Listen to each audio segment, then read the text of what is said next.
So something that I think does come up is people wanting to bandage or blanket their horses for these flights. Will you talk about that a little bit?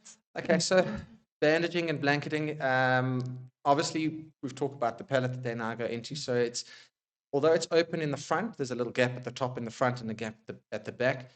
It does get hot inside there. So they'll generally have the air conditioning turned right down to probably about 12 or 15 degrees in the plane in order to keep the horses cool enough. So you really, really don't need to put a blanket on your horse. And it's just something that can cause a problem if it comes loose, slips down. Again, if you can imagine your 3-horse box and now the back bandages have come loose, cannot get in there to fix them. So there's potential that that horse is now going to kick for the next 10.5 plus hours solidly against the back over there. And there's absolutely nothing that the groom could do. There's no room for them to get in there. Some clients want their horses to travel with front trucking boots at least. That is an option because you can at least adjust those if they do slip or fall off or irritate the horse.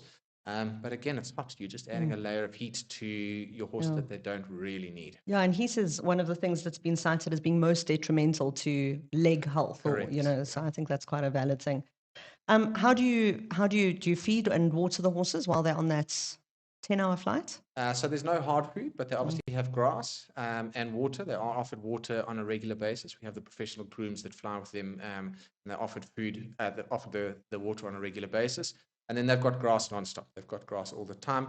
Very important for them when they're taking off. We have the best grass for them there, stuff called haylage. Because you want them chewing. Exactly the same reason you'll stick a piece of bubble gum in your mouth to chew as you take off on the plane. It just helps them pop their ears.